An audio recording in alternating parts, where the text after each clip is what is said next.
Dear students, अस्सलाम वालेकुम।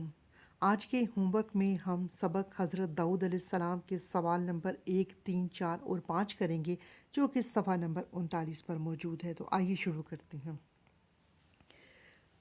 जैसा कि आप जानते हैं कि हम सबक हज़रत दाऊद अलैहिस्सलाम की पढ़ाई कर चुके हैं, इसके इमला के अल्फाज और अल्फाज जुमले भी कर चुके हैं। इसके अलावा इसी सबक के इमला के इक़्तिबासात यानी कि इमला के जो पैराग्राफ हैं उन पर भी निशान लगवा दिए गए हैं।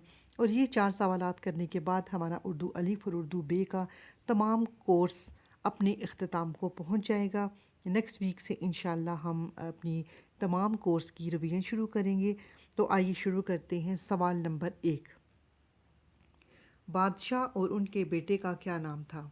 इसका जवाब है बादशाह का नाम हज़रत दाऊद अलैहिस्सलाम और उनके बेटे का नाम हज़रत सुलेमान अलैहिस्सलाम था। सवाल नंबर 3, ज़िरा किसे कहते हैं? इसका जवाब है ज़िरा लोहे का लिबास होता है जो जंग में पहना जाता है, क्योंकि उस पर तलवार या तीर का असर नहीं होता। सवाल नंबर 4, बादशाह ने क्या फ़ैसला किया?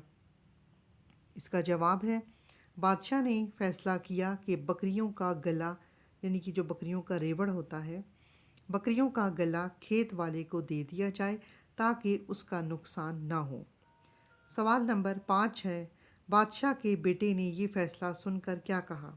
इसका जवाब है कि बादशाह के बेटे ने फ़ैसला सुनकर कहा कि बकरियों का गला खेत वाले को दे दिया जाए और गले वाले को कहा जाए कि वो खेत में काम करे ताकि नई फसल से उसे भी फ़ायदा हो और गला भी वापस मिल जाए।